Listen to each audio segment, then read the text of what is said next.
Hi there.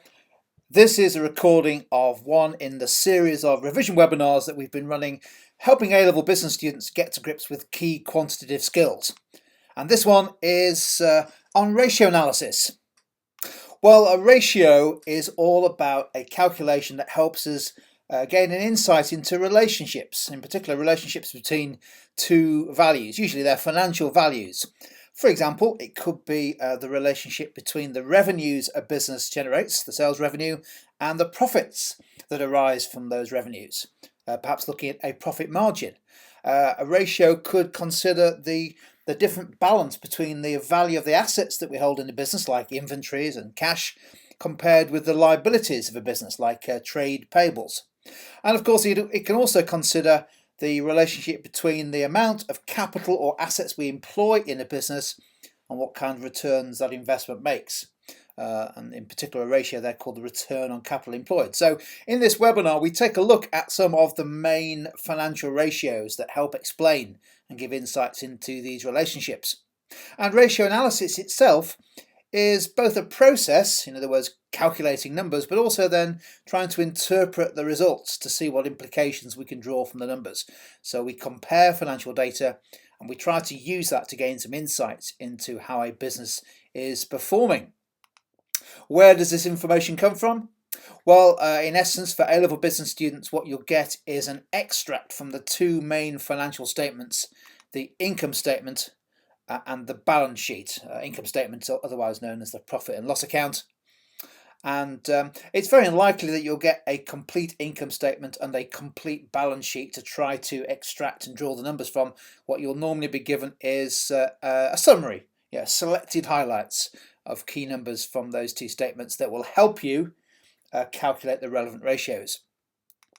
Now, when you do that, the key beauty of ratio analysis, and this is why we end up dividing these ratios into different types, is that it helps you answer some questions about how the business is performing. And in particular, for example, profitability ratios are very good at enabling you to compare the profit performance, profitability of one business compared with another, perhaps looking at two competitors in the same market. It might be that you can use the ratios to identify what kind of return on investments are being earned by different businesses. Ratios that look at the solvency or liquidity of a business are particularly useful, obviously for people like suppliers and the banks who may have provided finance or loans to a business. That's particularly useful. And of course also shareholders along with others are interested in how efficiently the business is using the assets and the capital that has been invested in it. So what we'll do in this webinar is take a look at a selection of the main financial ratios, and the way that the exam boards split these now is really into three different types. Profitability ratios, and here we're looking at the classic profit margins expressed as a percentage, as well as return on capital employed, which compares both profit as well as the assets of the capital employed in the business. So profitability ratios, we'll have a look at two or three of those. Liquidity ratios, now be careful here, AQA students, you don't need to know the acid test ratio, you only need to know the current ratio. As Excel students, I think you need to understand both those. Two very simple calculations. And lastly, financial efficiency ratios, the key ones there are the payables and receivables days, inventory turnover, and lastly gearing. Now we're not going to look at gearing in this webinar, we're going to do a special webinar on gearing when we look at financial strategy. What's the best way of financing a business? So we'll come back to the gearing ratio in a later webinar. So for the rest of this webinar, and this, don't forget, this is a recording, so at the right time I'll invite you to pause the screen or pause the video and to have a go at a calculation before you move on. Grab hold of your favourite calculator, there's mine, or something perhaps which has a calculating function on it, or of course if you wish you can use your brain, just do the numbers in your head. Right, let's start with profitability ratios. And what we're going to do with these is I'll set you a task to calculate a ratio or interpret some information, and I'll ask you to pause the video, have a go at it. So please make sure you have a go, maybe scribble down your workings and then compare your answer with what I think the right answer to be. Here's the first one. We're given some information, an extract from the income statement of a business, business A. We're given some information there for 2 years, 2015, 2016, sales revenue, cost of sales, overheads and tax. And your first task is to calculate what you think the gross profit margin was in 2016. Have a go at calculating that. Pause the video at this stage now, and when you're ready, when you've had a go at calculating that, start the video again and see whether you've got the same answer as I came up with. Well, let's have a look and see what the answer to this one is. Well, firstly, remember with these ratios, that you won't be given them in the exam. You have to memorize the formula, and that's why it's really important to practice these. The gross profit margin is calculated as the gross profit divided by the sales revenue of the business. You then times by 100 to get this percentage figure. Don't forget, margins are always expressed in percentages. Now we need to do a little calculation here to be able to work out the gross profit, and we're just looking at 2016, so the far right hand column. So the gross profit is sales less cost of sales.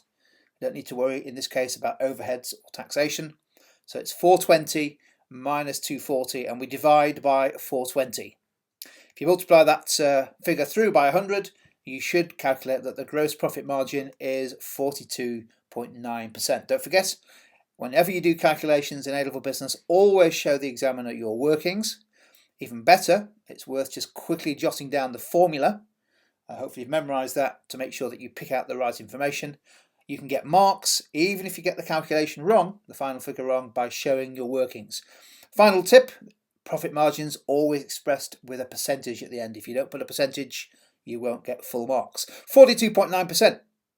Now, let's try a slightly different one here. So same thing again, some summary information on this time two businesses, Business X and Business Y, and this is last year's information. So Business X had sales revenue of 1.2 million, Business Y of 2 million, and we're given some figures for what the margin percentages are for the gross profit as well as the operating profit margin, and some figures for capital employed. So your task is to use that information, and when you're ready, pause the screen, get your calculator out, scribble your workings down. Which business, Business X or Business Y, achieved the highest operating profit last year? So always answer the question, which business achieved the highest operating profit last year? Have a go, pause the video, and then when you're ready, start the video again and see if you got the right answer. And if you've had a go at that and you're ready to check the answer, here we go. Well, first of all, again, we need to do a little calculation here to work out the operating profit. We're told the operating profit margin, but not the profit number that generates that margin.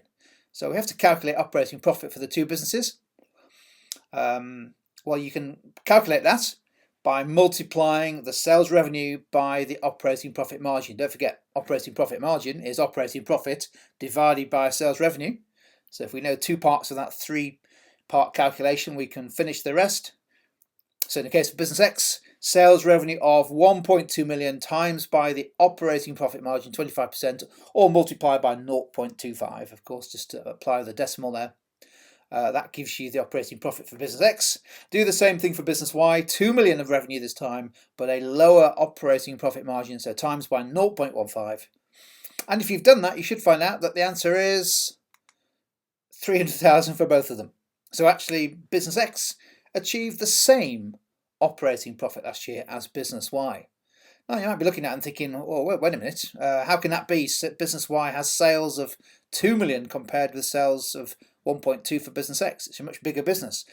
Well, the answer lies in the fact that it's not as profitable. It doesn't appear to be maybe adding as much profit per pound, operating profit per pound, and it looks like the big issue is in overheads. The gross profit margin is higher than Business X, but the operating profit margin is much lower. That suggests that the overheads of the business may be a lot higher. Maybe it's a lot more inefficient than Business X, assuming that it's even in the same industry. Okay, another one for you. This one gets a bit more calculated here. You need to think about how margins are affected by business changes. So let's look at the case study. A UK-based manufacturer imports most of its raw materials from suppliers in Europe. It pays for these in euros. Recently, the euro has strengthened significantly compared with the pound. That means that the pound doesn't buy as many euros. You need more pounds for the same number of euros. The effect of this on the profit margins of the manufacturer is likely to be what? Which of those combinations? is the most likely effect on the two main profit margins. So again, pause the video and have a think about what you think the answer is, and then I'll take you through it. And if you've had a go at doing that, or if you've not had a go and just want to find out what the answer is, here we go. Well, I think the answer in this case is B. Why is that? Well, let's just deal with the gross profit margin first. If we're paying more for our raw materials because the pound has weakened against the euro has strengthened against the pound. In other words, we need more pounds for every euro that we pay our suppliers, then our cost of sales is going to be higher. The cost of getting imported raw materials from our suppliers to make our goods is going to be higher, which as a result is going to reduce the gross profit that we make on each product, the gross profit margin. So the gross profit margin is definitely going to be lower. That's bad news. What about the operating profit margin? Well, unless the business does something about that lower gross profit margin, its operating profit will also fall. If I lose 100,000 of gross profit, well, my operating profit will be lower by 100,000 as well, further down the income statement, unless I maybe take some action to cut costs. But we're not told that this business does that. Therefore, you have to assume that the operating profit is also lower.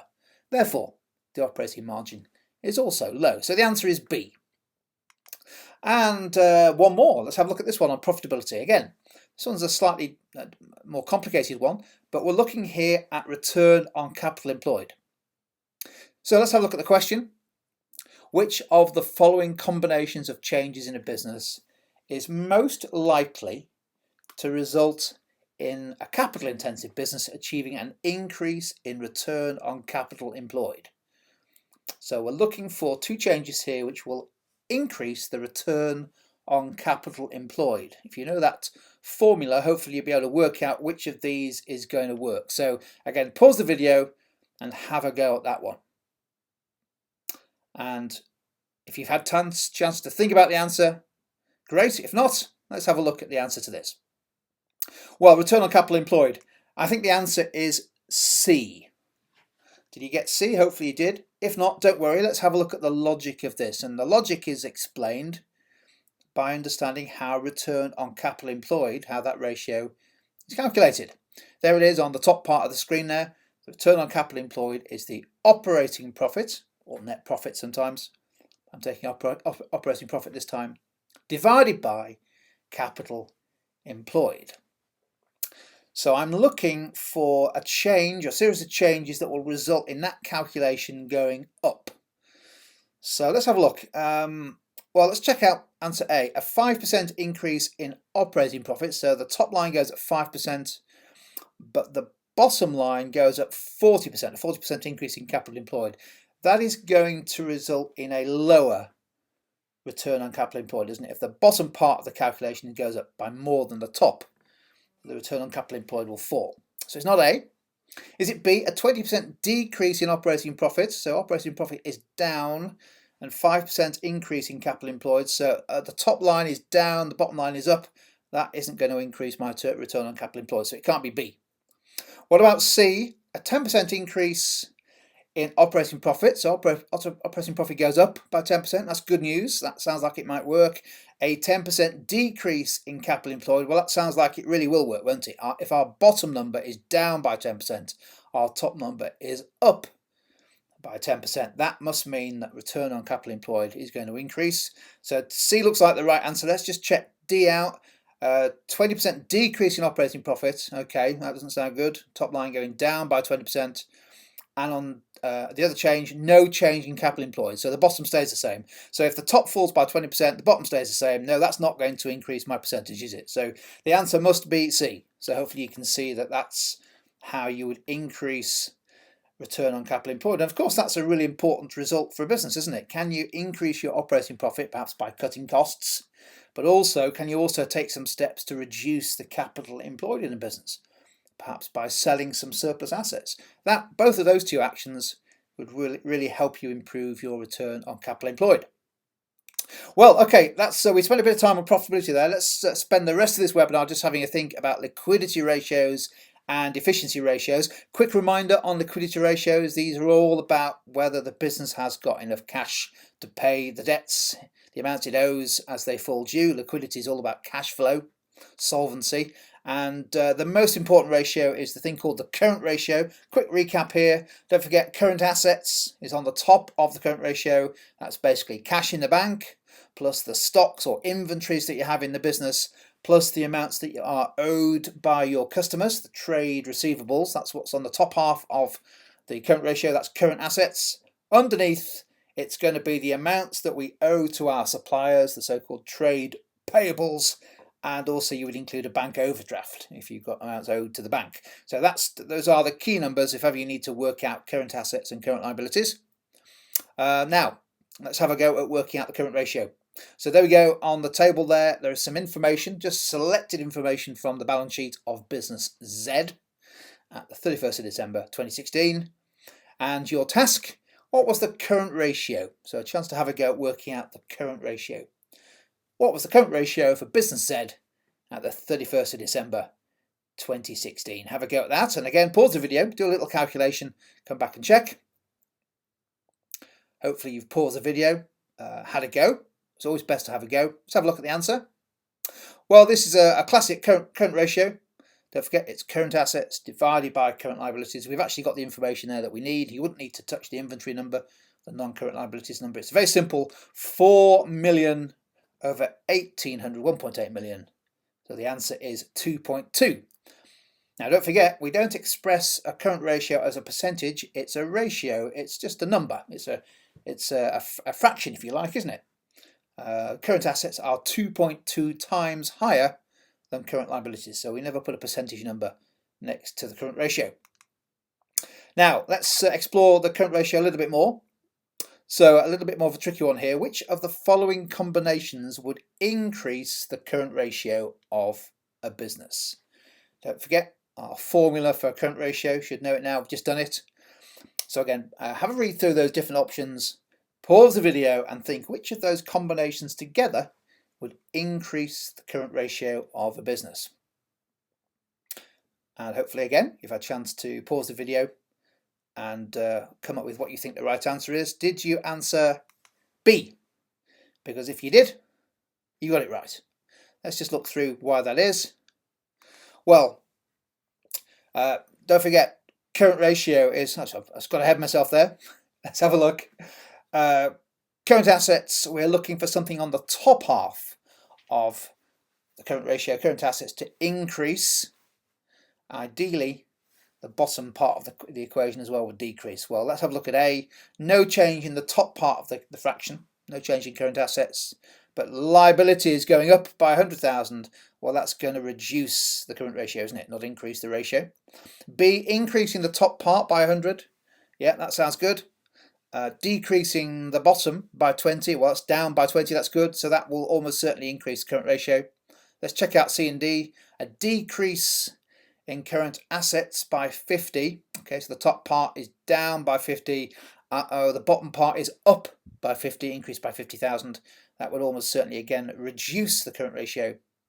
What about D? Decreasing current assets. Well, that doesn't sound right anyway, by 100,000. And no change in the bottom part of the calculation. Now that's not going to increase the current ratio. So hopefully you got that one right.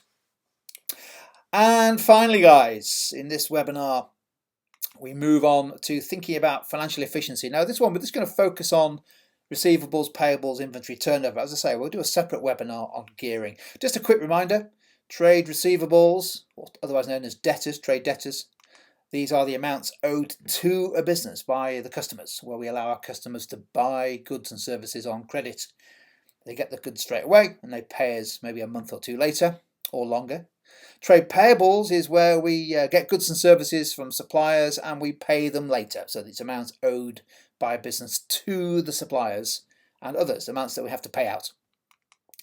And the two key ratios are what's known as the receivables days and the payables days. The receivables days calculates how long it takes on average just to pay our customers. Similarly, payables days, all to do with suppliers, it takes the average of how long it takes for us to pay our suppliers. Now, here's some information. And let's have a look and see what we've got here. We've got an extract here from the income statement telling us how much what our annual revenue is to our customers. some information about let's say the average trade receivables, average trade payables, the amounts owed by our customers, trade receivables, the amounts owed to suppliers, trade payables, and some inventory information. So which of those businesses has the highest receivables days ratio? Have a go. Have a go. Pause the video, do a calculation, the receivables days ratio. Hopefully you'll know what that formula is. Have a go at working it out. And if you've had a go, let's have a look at the answer. Well, I think the answer is business A. I think business A has the highest receivables days. In other words, business A's customers take longer to pay us on average than the customers of business B and business C. Let's have a look why this is. Well, what we do with the receivables days is we take the receivables figure, how much is owed on average by our customers, divide by the sales we make to customers over the year. That gives us a fraction.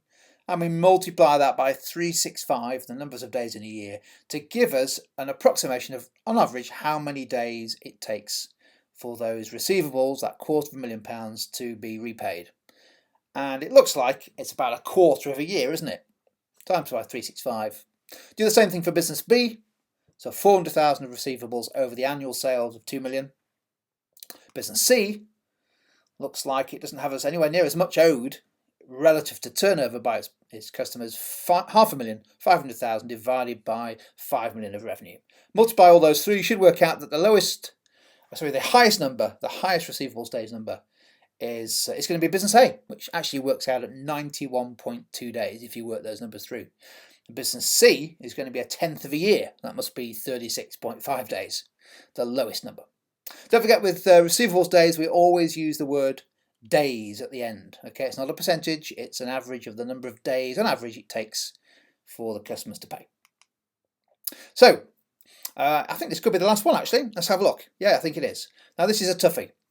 So let's spend a couple of minutes on this. This is a tough multiple choice question that tests your understanding of the current ratio as well as inventory turnover and financial efficiency. So a retailer has a current ratio of 5 and an inventory turnover of 10.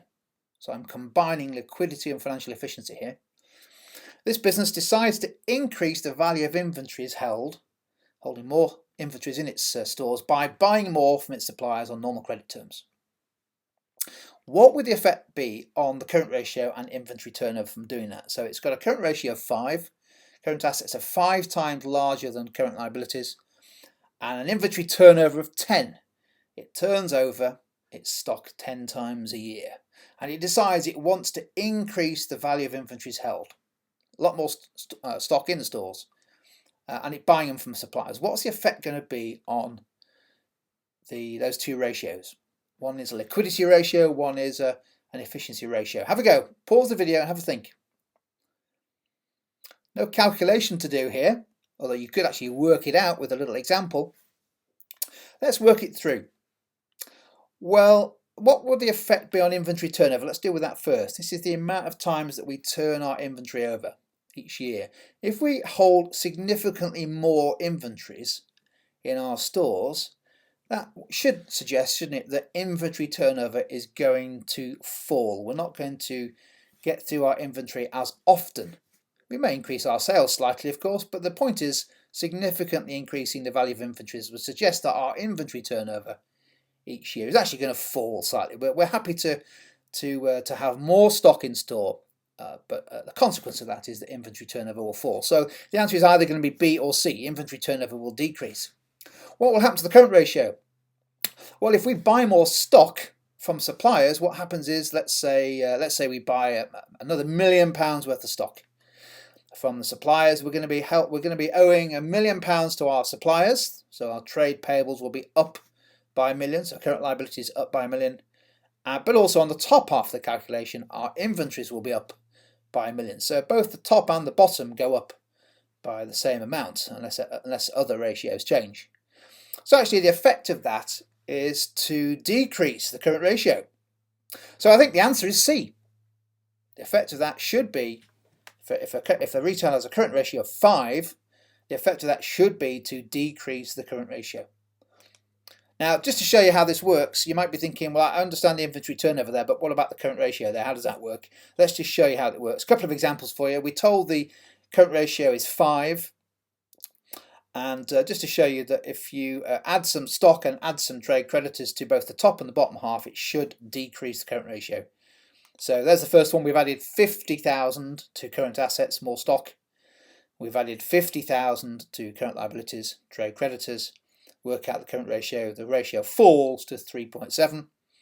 And just to try and prove this, the most likely scenario is, let's say, we started with a current ratio of 5, 100,000 of current assets, 20,000 of current liabilities. If we add 20,000 of stock, current assets go up to 120. If we add 20,000 to trade payables, current liabilities goes up to 40. Again, if you calculate the ratio will fall. So that's why the current ratio falls if you decide to increase the amount of inventory held, presuming that, of course, you finance it by getting the suppliers to give you more credit. Well, there we go. That is a whistle-stop tour. Hopefully you've had a go at some of those calculations and found them useful. I think the key thing there is to recognise that you need to understand the formula that you apply and be able to reverse engineer some of those numbers. To sometimes you might be given the margins, for example, and asked to work out what the original assumptions might be. But also it's important to be able to interpret the numbers there, manipulate the different scenarios that affect the ratios. So hopefully you found that useful. Don't forget, on the website, loads more practice, revision quizzes on ratio analysis, lots of videos that explain all the different ratios, calculations and examples. So make use of those, and hopefully I'll catch you for the final part in our series on quant skills, where we're looking at profit and break even. So thank you.